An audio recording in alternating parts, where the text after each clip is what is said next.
and then she lied about it to the American people. Hillary Clinton does not have the honesty, the courage, or the independence to be the president we need for the next 4 years, after the president we've had for the past 8. But unlike Hillary Clinton, Donald Trump is committed to cut taxes, curb spending, and get our national debt under control. Unlike Barack Obama and Hillary Clinton, Donald Trump takes seriously the threats from Islamic radicals and is committed to rebuilding our military.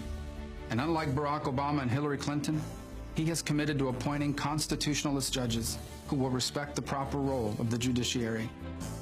After a long and spirited primary, the time for fighting each other is over. It's time to come together and fight for a new direction for America. It's time to win in November. Please welcome United States Senator Ted Cruz of Texas.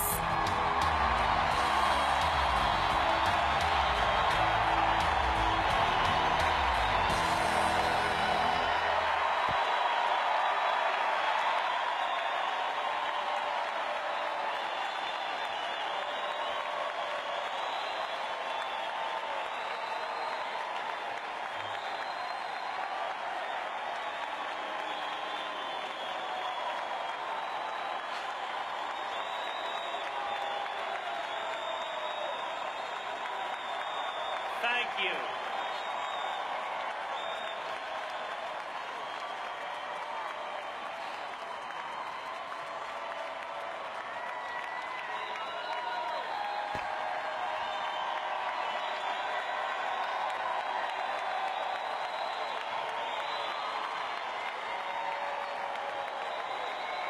Thank you, and God bless each and every one of you.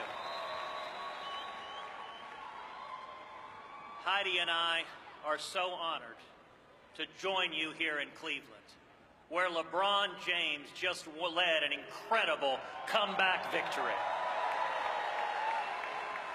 And I am convinced America is going to come back too.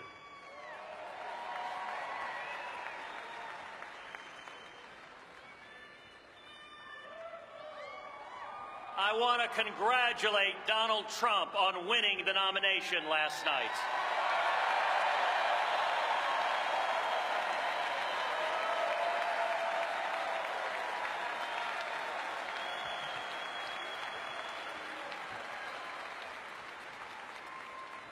And like each of you, I want to see the principles that our party believes prevail in November.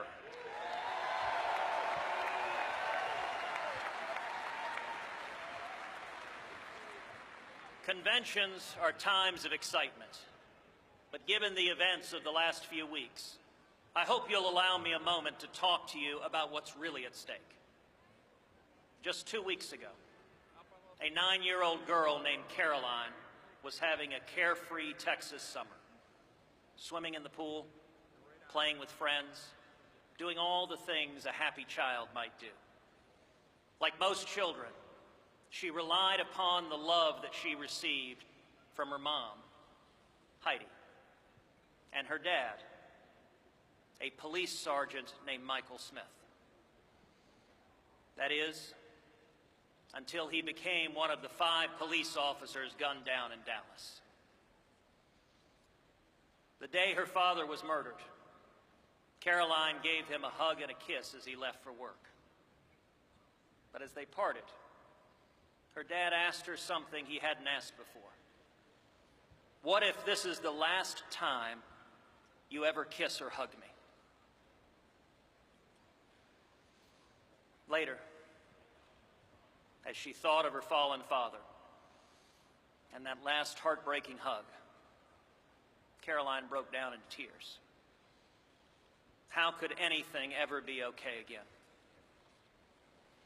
Michael Smith was a former Army Ranger who spent 3 decades with the Dallas Police Department. I have no idea who he voted for in the last election or what he thought about this one. But his life was a testament to devotion.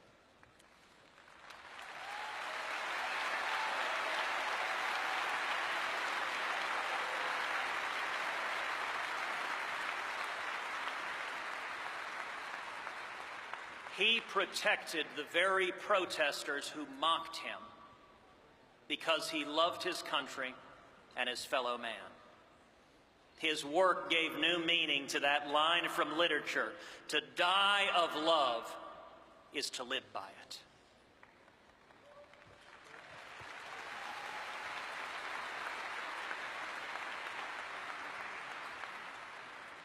As I thought about what I wanted to say tonight, Michael Smith's story weighed on my heart. Maybe that's because his daughter, Caroline, is about the same age as my eldest daughter and happens to share the same name. Maybe it's because I saw a video of that dear, sweet child choking back sobs as she remembered her daddy's last question to her. Maybe it's because we live in a world where so many others have had their lives destroyed by evil in places like Orlando and Paris and Nice and Baton Rouge. Maybe it's because of the simple question itself. What if this, right now, is our last time? Our last moment to do something for our families and our country? Did we live up to the values we say we believe? Did we do all we really could?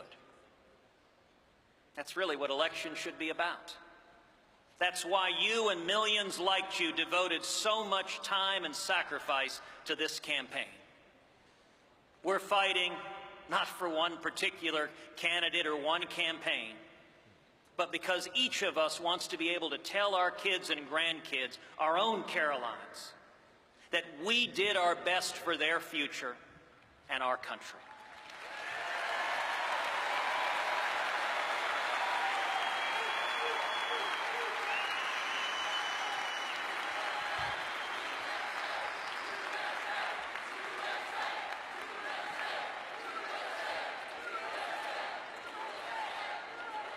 America is more than just a landmass between two oceans. America is an ideal, a simple yet powerful idea.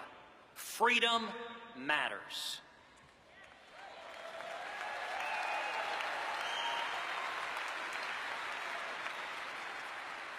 For much of human history, government power has been the unavoidable constant in life. Government decrees, and the people obey. But not here. We have no king or queen. We have no dictator.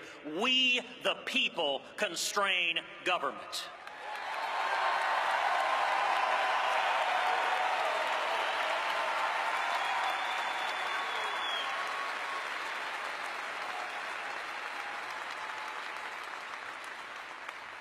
Our nation is exceptional because it was built on the 5 most beautiful and powerful words in the English language.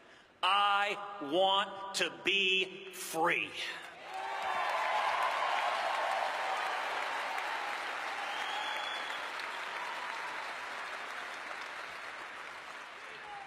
Never has that message been more needed than today. We stand here tonight, a nation divided. Partisan rancor, anger, even hatred are tearing America apart. And citizens are furious, rightly furious, at a political establishment that cynically breaks its promises and that ignores the will of the people.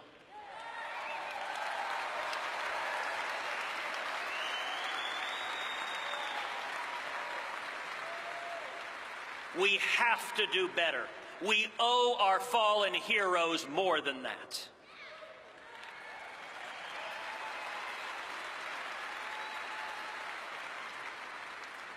Now, of course, Obama and Clinton will also tell you that they care about our children's future. And I want to believe them. But there is a profound difference in our two parties' vision for the future.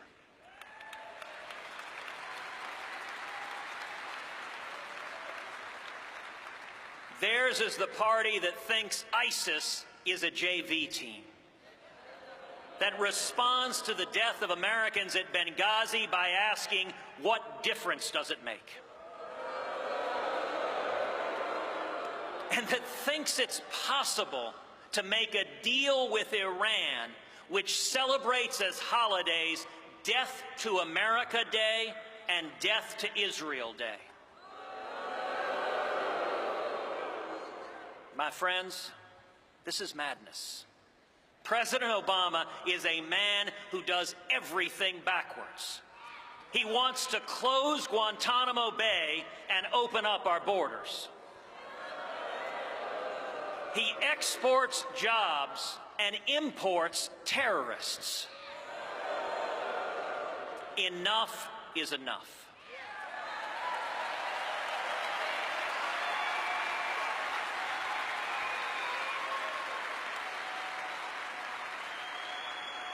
And I am here to tell you there is a better vision for our future, a return to freedom.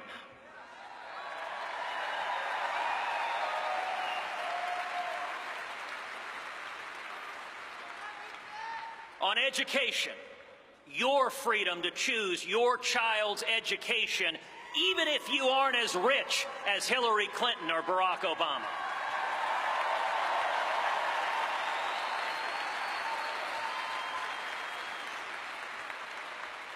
On health care, your freedom to choose your own doctor without Obamacare.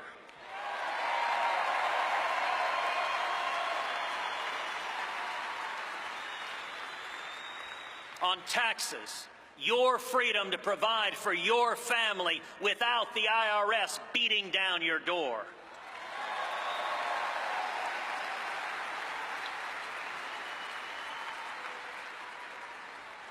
The internet, keep it free from taxes, free from regulation, and don't give it away to Russia and China.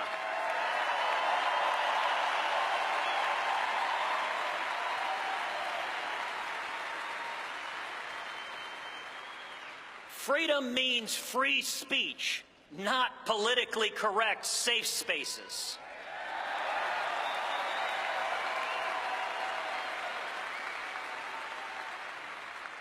Freedom means religious freedom, whether you are Christian or Jew, Muslim or atheist.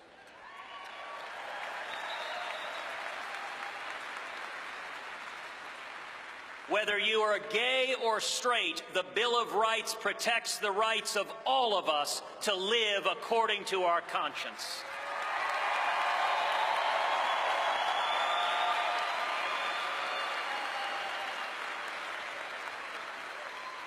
Freedom means the right to keep and bear arms and to protect your family.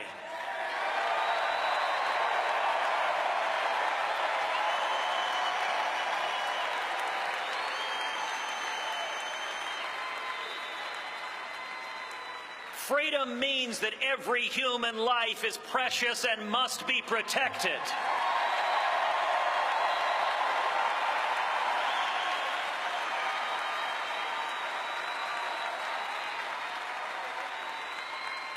Freedom means Supreme Court justices who don't dictate policy, but instead follow the Constitution.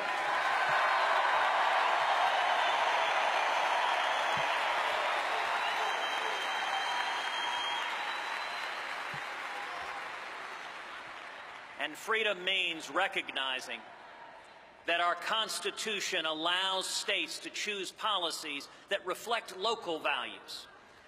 Colorado might decide something different than Texas. New York, different than Iowa. That's the way it's supposed to be. Diversity.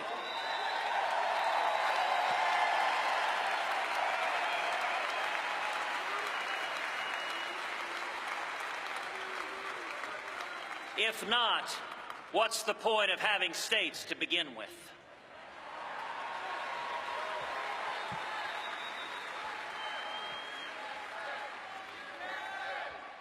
Now, Hillary Clinton believes that government should make virtually every choice in your life. Education, health care, marriage, speech, all dictated out of Washington. but something powerful is happening. We've seen it in both parties. We've seen it in the United Kingdom's unprecedented Brexit vote to leave the European Union.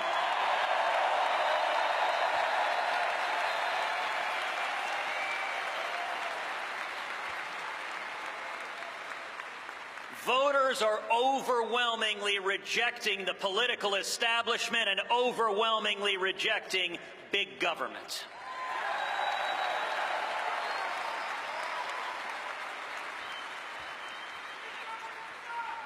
That is a profound victory, and it is one earned by each and every one of you.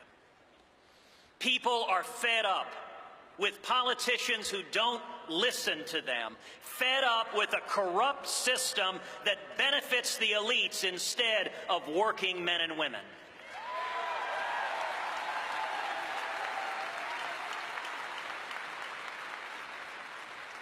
We deserve an immigration system that puts America first and, yes, builds a wall to keep America safe.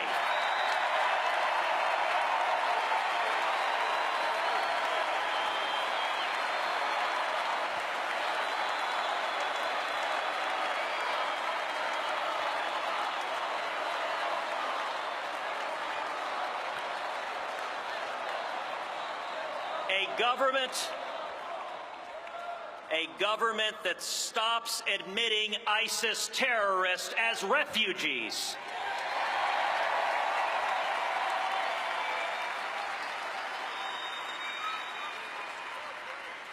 We deserve trade policies that put the interest of American farmers and manufacturing jobs over the global interests that are funding the lobbyists.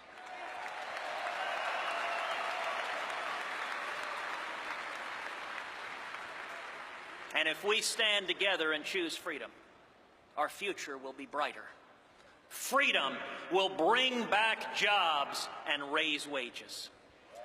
Freedom will lift people out of dependency to the dignity of work.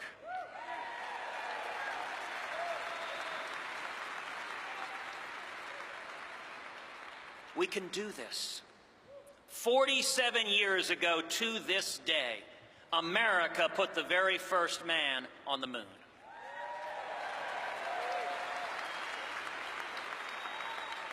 That was the power of freedom. Our party, the Republican Party, was founded to defeat slavery.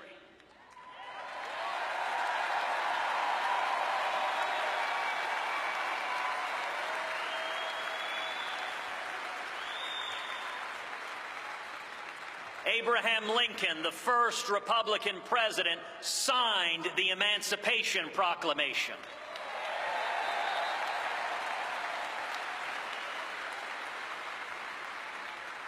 Together, we passed the Civil Rights Act, and together we fought to eliminate Jim Crow laws.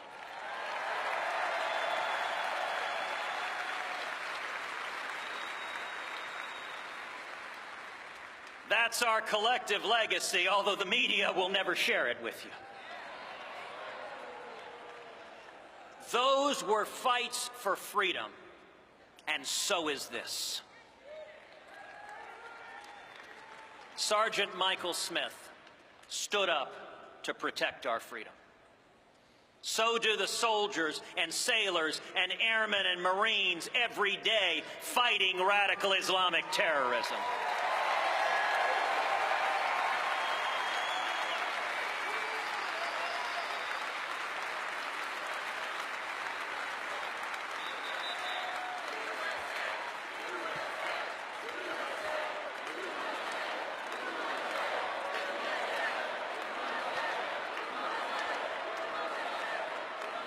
And so did the family of Alton Sterling, who bravely called to end the violence. So did the families of those murdered at the Charleston Emmanuel AME Church, who forgave that hateful, bigoted murderer.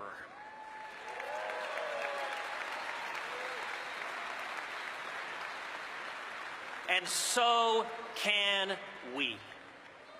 We deserve leaders who stand for principle, who unite us all behind shared values, who cast aside anger for love. That is the standard we should expect from everybody. And to those listening, please, don't stay home in November.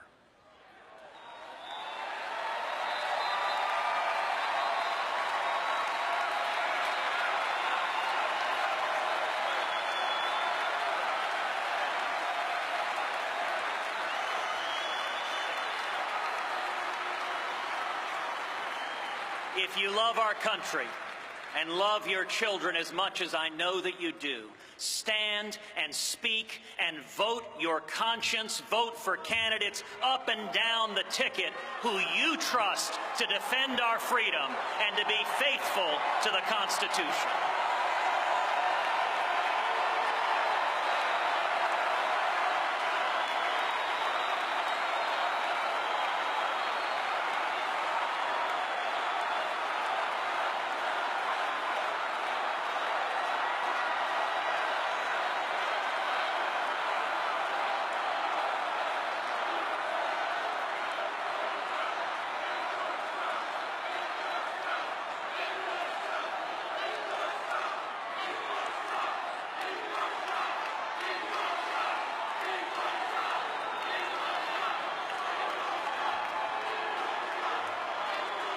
Appreciate the enthusiasm of the New York delegation.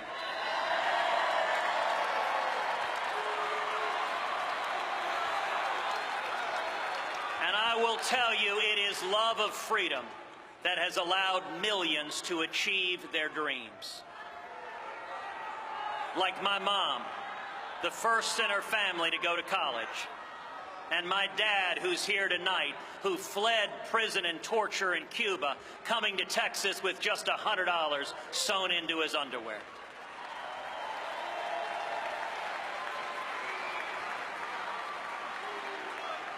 And it is love that I hope will bring comfort to a grieving 9-year-old girl in Dallas. And God willing, propel her to move forward and dream and soar and make her daddy proud. We must make the most of our moment to fight for freedom, to protect our God-given rights, even of those with whom we don't agree, so that when we are old and gray, and when our work is done, and we give those we love one final kiss goodbye, we will be able to say, freedom matters, and I was part of something beautiful.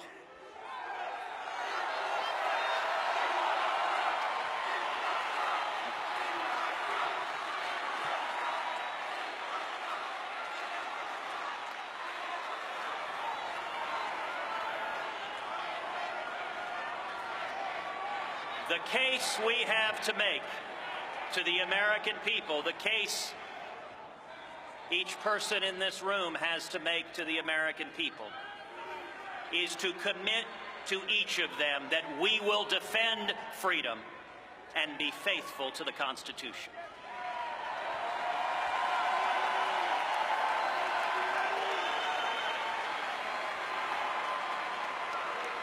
We will unite the party, we will unite the country by standing together for shared values, by standing for liberty. God bless each and every one of you, and God bless the United States of America.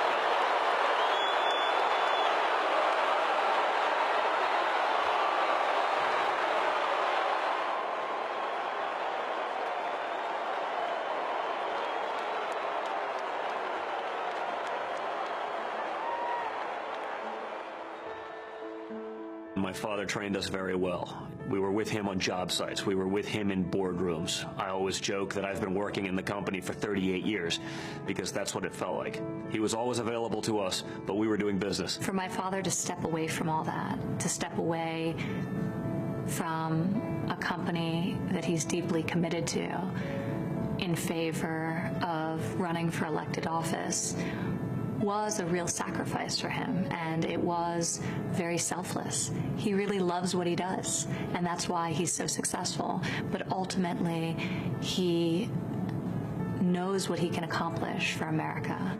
When I look into my father's eyes the way only a son can, I see the frustration. I see the frustration of $19 trillion worth of debt and climbing very quickly. I see the frustration of countries around the world, whether it be China or Mexico or so many others, ripping us off in terms of trade deals. I see the frustration of seeing a military that's totally crumbling, that's ill-equipped to fight modern-day wars anymore. I see the frustration of our veterans who've sacrificed so much for this country, and they're being totally mistreated. My father will make a great president because he's a great leader. He understands how to do these things. He's done them time and time again in the real world with his own money at stake. I think that's the big difference between him and all the other politicians. When he talks about job creation, he's actually created jobs. He's actually done it. My father is incredibly hardworking, and he values hard work. He values grit, and he values perseverance. He values a certain mindset that never allows you to give up, and I think that's a big part of his success. The work ethic, the perseverance, and his ability to see detail and understand it. He wants to make our country safe again. He wants to make our country rich again. He wants to rebuild our infrastructure. He wants to rebuild our military. He wants to fix education that's totally failing, the most precious generations that we have, which are the youngest generation. He wants to fix this country. His goals for our country are so much bigger and so much more important than any deals or any company he's built. Well, I think with my father, when someone tells him something's impossible, that's the challenge. That's when he's made all his great things happen. When something's impossible, that's just the stepping stone for him to start. Whether it was business, whether it was leaving Queens to do what he's done in Manhattan, whether it was taking on politics. He's a man that's larger than life, and truly has become the epitome of the American dream. And he's my father, and somebody I care about tremendously, and somebody that I know will win this race. He will become the next president of the United States.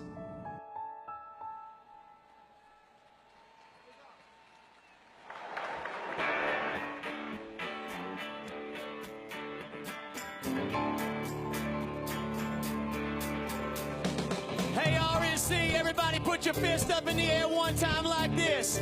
We say Trump, yeah, Trump, yeah. Everybody in this place, let me hear you say Trump, yeah, all right, baby. I got a little Wayne pumping on my iPod, the Manassas in the back of my crew cab. Redneck rocking like a rock star, sing a little mud on the back, we can do that. I like a Friday night football, Saturday last call, Sunday, hallelujah. If you lock it up loud and you hear really proud, everybody in the place, let me hear you shout, say Trump, yeah, I wanna get it jacked up, yeah, let's crank it on up, yeah. Now with a little bit of luck, I can find me a girl with a Trump, yeah, we can love it on up, yeah, till the sun comes up, yeah. If you think this life I love is a little too country, let me hear you say Trump, yeah.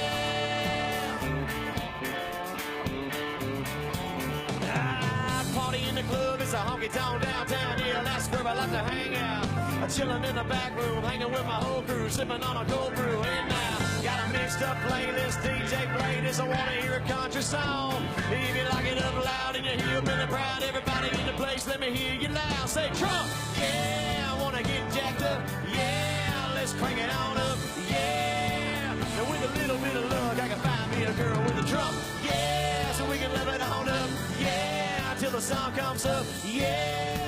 If you think it's the life I love is a little too country, then let me hear you say Trump, yeah. RNC, make some noise one time, baby.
Please welcome Eric Trump.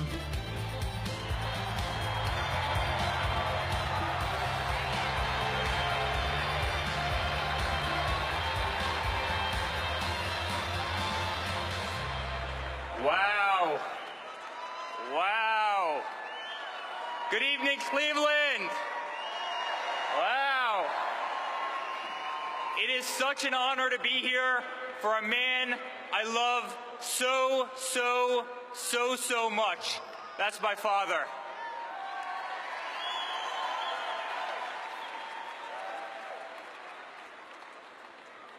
"13 months ago, my father sat my family down and told us the time had come.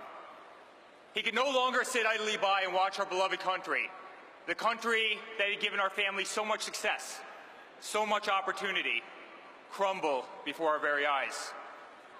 He confirmed to us that he was prepared to announce his candidacy for President of the United States. He made sure to acknowledge that ours would not be an easy path, that we should prepare ourselves for what was to come, that we'd quickly learn who our true friends were. Without hesitation, we each committed our unwavering support. But this time, none of us could have predicted what lay ahead. The records he would break, the stadiums he would fill, the movement he would start. Today, my father stands before you with the most primary votes of any Republican candidate in the history of our nation.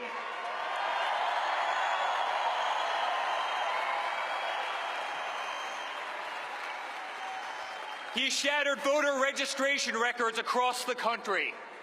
He has defied the predictions of every single political pundit and turned traditional debates into must-see TV. He has inspired multiple generations, including my own, like millennials like myself, who have so little faith in our politicians that they no longer even consider public service to be a noble career. A year ago, my father was a businessman, but like many Americans, he simply could no longer stand to see what was happening to our great country. He could no longer stand to see special interest dollars dictate an incompetent foreign policy that puts foreign countries before our very own. He could no longer tolerate an inept administration that considers giving $150 billion to Iran or releasing 5 radical Islamic terrorists a successful negotiation. He can no longer bear witness to our continued Second Amendment attacks.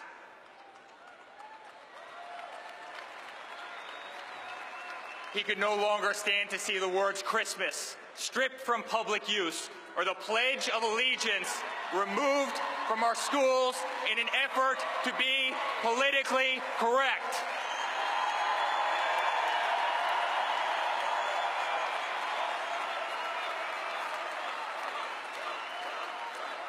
So my father made the courageous decision to set aside a company to which he has dedicated his entire life, to set aside a global brand that he has made synonymous with success, with quality, with uncompromising, just the best. At a time when the people at the pinnacle of their career, like my father, would have held fast to a lifestyle that has truly become the epitome of the American dream, my father instead chose to give that dream back to the people it had eluded for so long.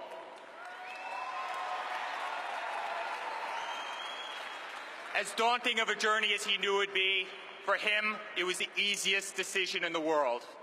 After all, who better to implement common sense business approach to this country?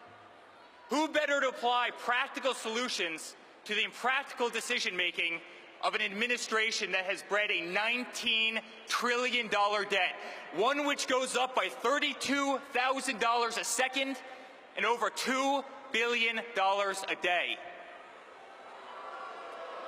Who better implement common sense tax reductions for one of the highest taxed nations in the world, allowing our citizens a chance to keep more of what they earn as opposed to having it squandered away by our inefficient government? Who better negotiate the return of countless American manufacturers like Nabisco and Ford and Carrier and so many others back to the United States where they began than a man who has single-handedly employed tens and tens and tens of thousands of people around the country.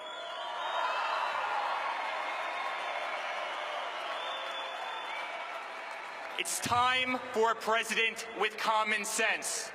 It's time for a president who understands the art of a deal and appreciates the value of a dollar, our tax dollars. It's time for the president who has always been the one to sign the front of a check, not the back.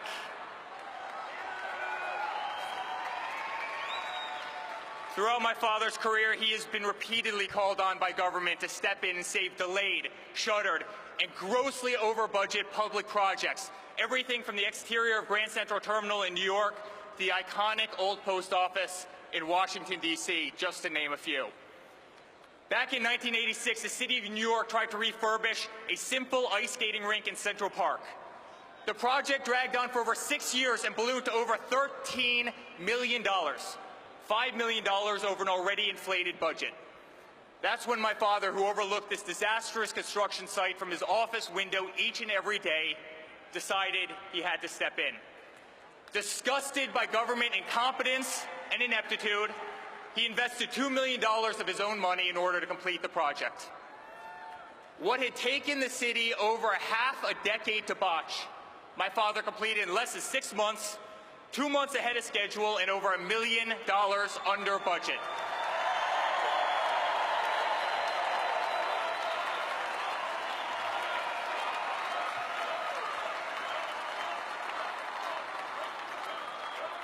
It's time for a president who can make America great again, ahead of budget and ahead of schedule, too.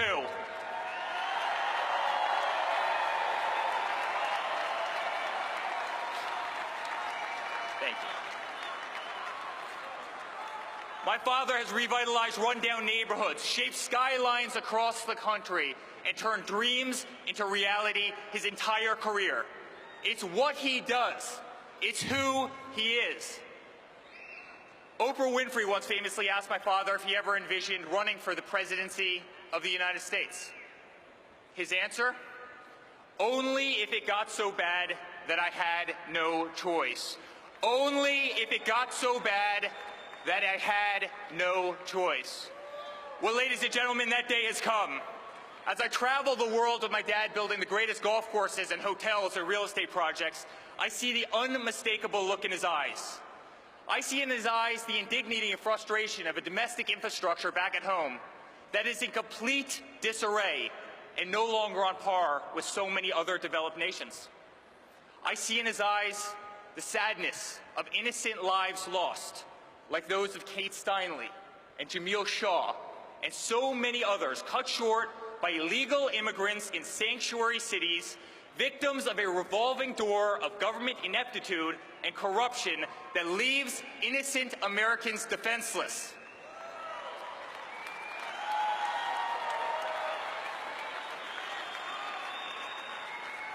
I see in his eyes the humiliation of an education system ranked 30th in the world. I see in his eyes the disgrace of nearly $400 billion trade imbalance with China, the $60 billion trade imbalance with Mexico, and the continued destabilization of the Middle East, which has cost our nation trillions and trillions of dollars and thousands of lives. But today I see in his eyes a man who truly loves his country, who is proud of his country, and who wants his country to be great again.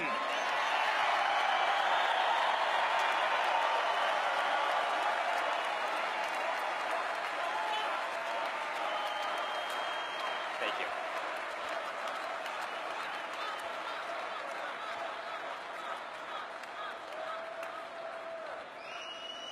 I want to thank my father over there for the life that he's provided me, for the life that he's provided my family, and the life that he's provided all of our employees around the world. I want to thank my father for the life that he's enabled me to provide to my future children as my beautiful wife Laura and I start thinking about that amazing chapter of our lives. To that end, I often think about the legacy I wish to leave my children. And to me, there are few things that I hold closer to my heart than charity. For me, it's the essence of who we are as human beings. It's the barometer by which we will be measured for our time here on earth. As Martin Luther King Jr. once said, life's most persistent and urgent question is, what are you doing for others? When I was 22 years old, I founded the Eric Trump Foundation to benefit St. Jude's Children's Research Hospital, an incredible, incredible organization.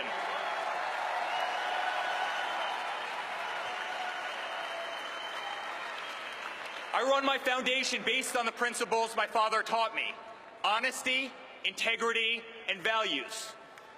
I expect other charities to be run by the same moral code, not serve as conduit for personal enrichment, not become a beacon of corruption and scandal.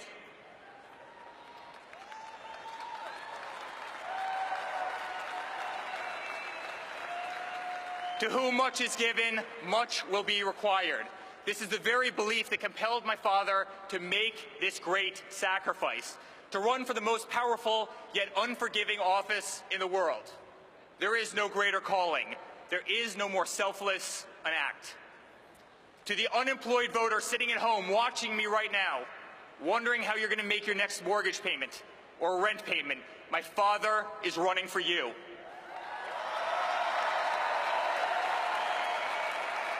To the veteran tuning into the speech from his or her hospital, who has been ignored and disrespected by an ungrateful system for far too long, my father is running for you.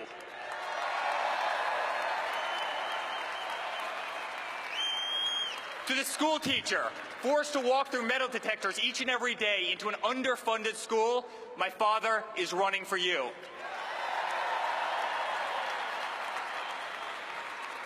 To the laborer watching me right now, forced out of a job by undocumented workers, illegal immigrants, my father is running for you.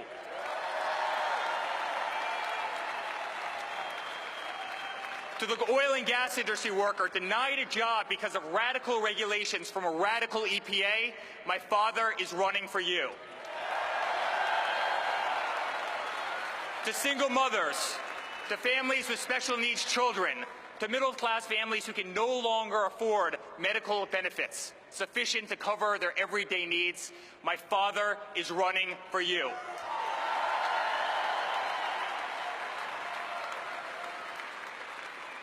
This November, I ask you to be true to yourself and vote for the candidate who you know is running for the right reasons. Vote for the candidate who has never been a politician. Vote for the candidate who has never received a paycheck from our government.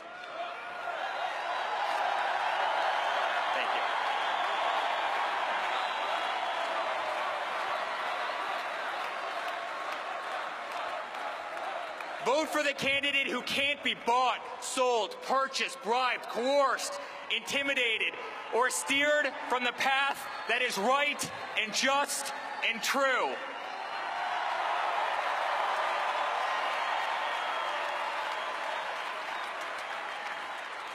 And quite frankly, friends, vote for the one candidate who does not need this job.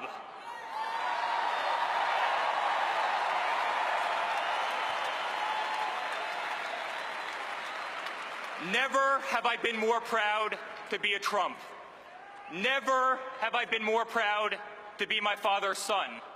I'm incredibly honored to be part of this journey of which he's invited me, Don, Ivanka, Tiffany, Melania, my beautiful wife Laura, our entire family to play such an integral part. Dad, you have once again taught us by example. You are my hero. You are my best friend. You are the next President of the United States.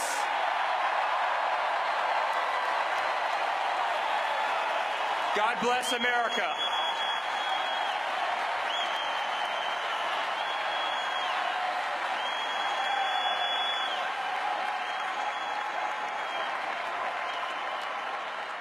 To introduce her husband, former Speaker of the House Newt Gingrich, please welcome President of Gingrich Productions, author of the best-selling Ellis the Elephant series, and documentary film producer Callista Gingrich. Thank you. Thank you for that warm welcome. Newt and I are excited to be with you, so many of you friends, at this extraordinary convention. We've enjoyed reconnecting this week with Republicans from all across America. As many of you know, Newt and I love American history and recognize that we are gathered here in Cleveland at a historic moment. This week, we nominate a Republican candidate for president who for the last year has given hope and encouragement to millions of Americans. As one of 17 candidates, Donald Trump received more primary votes than any Republican in American history. As he assured us that we can make America great again for all Americans. Newt and I are proud to be working to elect a president who will put America first and make our country safe again. We are also delighted by the selection of Governor Mike Pence as our vice presidential candidate.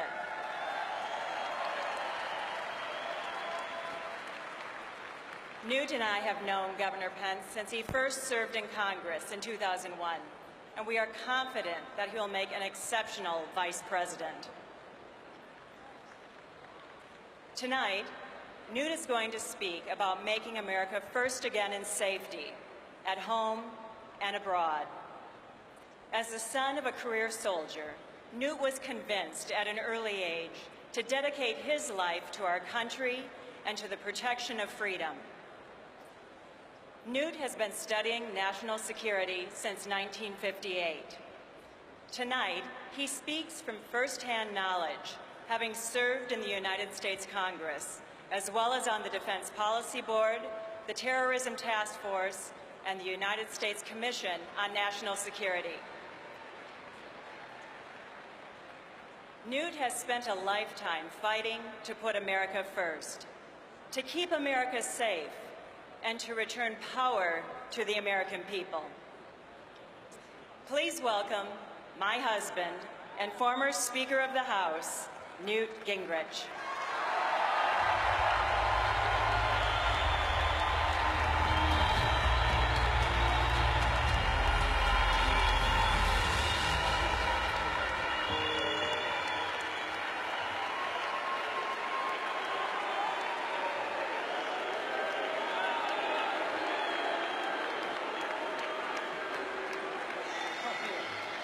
Well, thank you for that very generous welcome. And thank you, Callista. You know, she makes documentary films, writes best-selling children's series in American history, sings in the Basilica Choir, plays the French horn in the Fairfax Band. I am amazed at her achievements. I'm also proud to be here as a Republican activist to see the extra effort Donald Trump has invested in bringing the Republican Party together. With no requirement for endorsement, he encouraged his competitors to speak once again. Governor Rick Perry, Governor Chris Christie, Governor Scott Walker, Dr. Ben Carson, Senator Marco Rubio, and Senator Ted Cruz have all responded to Donald Trump's generosity. Now, I think you misunderstood one paragraph that Ted Cruz, who was a superb orator, said, and I just want to point it out to you. Ted Cruz said, you can vote your conscience for anyone who will uphold the Constitution. In this election, there is only one candidate who will uphold the Constitution.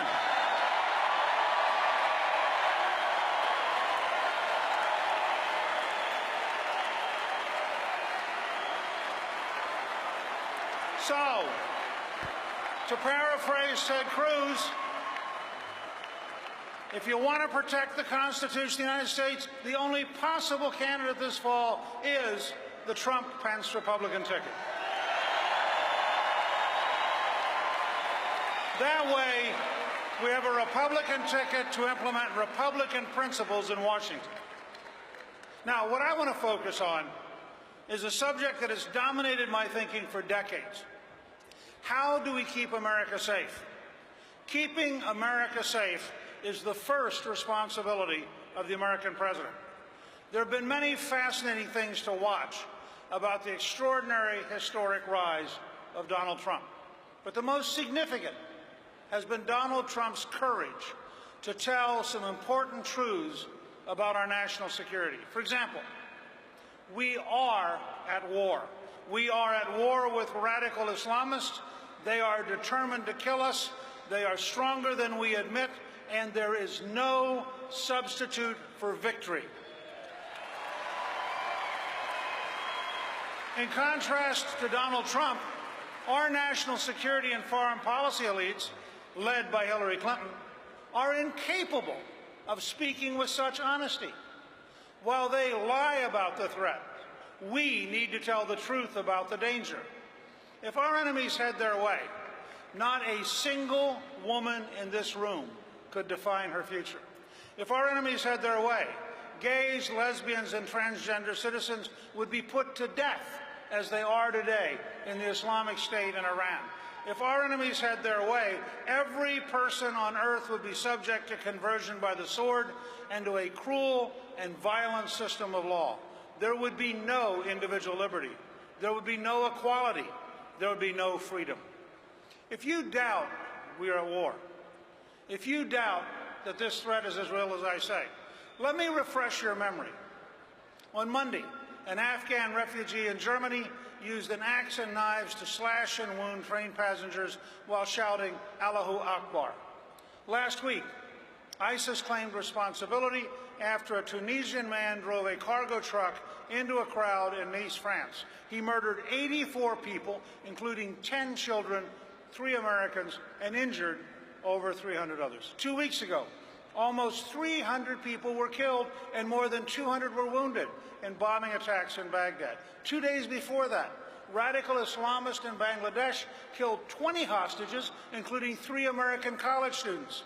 A few days before that, at the Istanbul airport in Turkey, ISIS attackers armed with guns and bombs killed 44 people and injured hundreds more. Last month, a radical Islamist in Paris stalked a French police officer to his home, where he murdered the officer, tortured his wife to death in front of their 3-year-old son, while streaming it all on social media. He was pondering out loud whether to kill the 3-year-old when he was killed by police. 2 days before that, an attacker pledging allegiance to ISIS killed 49 people in an Orlando nightclub and wounded dozens more. All this in just the past 37 days. We cannot let ourselves grow numb to these accumulating atrocities. One analysis estimated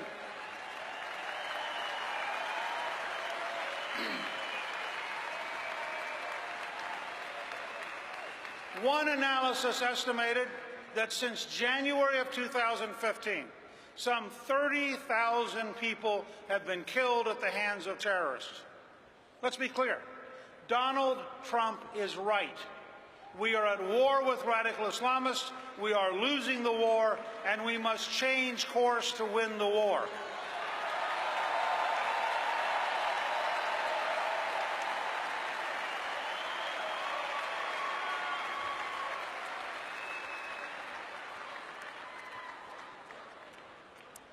Let me be very clear, because I know the news media will do their best to distort this. We have nothing to fear from the vast majority of Muslims in the United States or around the world. The vast majority are peaceful. They are often the victims themselves. They are people we'd be happy to have as our friends and neighbors. The challenge is when even a small percentage of 1,600,000,000 people support violence against those who disagree with them. That is still a giant recruiting base. For example, Pew Research finds that only 9% of Muslims in Pakistan view ISIS favorably. Unfortunately, 9% is 16 million people. And that's just one country. So the truth is, although we are losing the war with radical Islamists, we have been very lucky. The danger we face is much worse than the horrors that happened in Germany on New Year's Eve when 1,200 women were assaulted. It's worse than what's happening in France, where there are stabbings of Jews in the streets, and the nation's security chief warned recently that Europe is, quote, on the brink of civil war. It's worse than what's happening in Israel, where average citizens fear for their lives whenever they leave their homes. The danger is even worse than September 11th, when 19 hijackers murdered almost 3,000 Americans. The worst-case scenario is losing an American city to terrorists armed with weapons of mass destruction. Instead of losing 3,000 people in one morning, we could lose more than 300,000. Instead of losing 2 great buildings, we could lose block after block after block to a nuclear event. That's not just my view. Back in January of 2001, the Hart-Rudman Commission warned the terrorists, quote, will acquire weapons of mass destruction and some will use them. Americans will likely die on American soil, possibly in large numbers, close quote. 15 years later, the dangers are even greater. In a world where Pakistan has nuclear weapons, where North Korea has nuclear weapons, and where Iran, the world's leading state sponsor of terrorism, is close to having nuclear weapons, this, a catastrophic attack on innocent Americans, is a very real threat. Which brings us to the heart of the matter.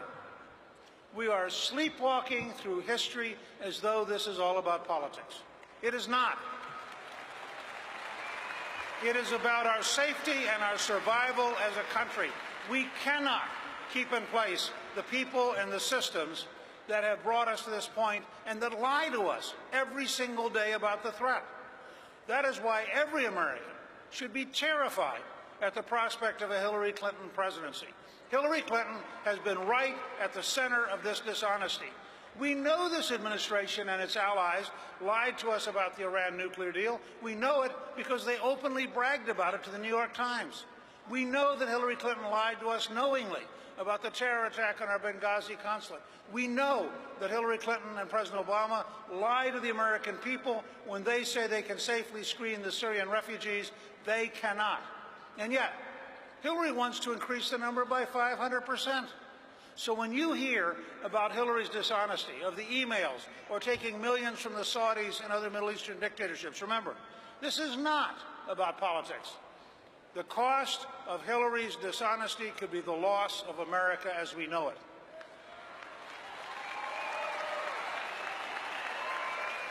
The first step forward to safety is electing a leader who will be truthful with the American people about the realities we face. Only then will we understand, support, and demand the strategies required to confront this threat. And because safety and security are the preconditions for our freedom and prosperity, it is also the first step toward rebuilding the America we love. Donald Trump understands this. And that's why he will rebuild our military, because he knows that a strong military is the best way to ensure peace. Donald Trump will secure our borders, because there is no such thing as a nation without a border. Donald Trump will enforce our immigration laws. He will end the policy of deliberate non-enforcement and will end the abuse of our visa programs to protect American workers and their wages. Donald Trump will take care of our veterans by holding bureaucrats at the Veterans Administration accountable.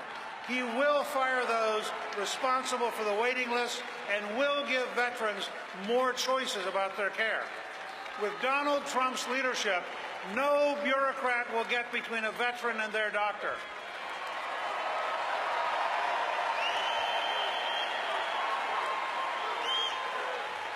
Donald Trump will get America building again. He will blow apart the ridiculous regulations and requirements that drive up infrastructure costs and drag out the timeline to get anything built. The Trump infrastructure program will make us once again the most competitive economy in the world. Donald Trump will rebuild our education system and give every parent of every income and every ethnic background a choice about where their children go to school. And Donald Trump will help us rebuild and strengthen our communities. Here again, the first step is safety. The basis for strong families and good jobs and vibrant neighborhoods. That means restoring law and order. Donald Trump will show zero tolerance for people calling for the death of police officers.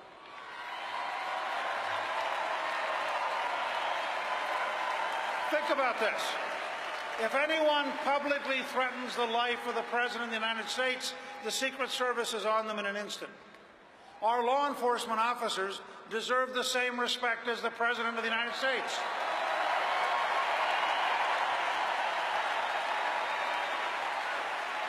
Of course, if individual officers are found to have violated someone's rights, they must be held accountable under the law.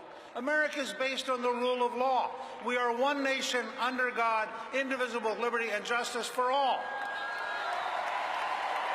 That is what has allowed us to absorb more people from more backgrounds than any nation in history. Nobody is above the law, and nobody is too small to deserve its protection.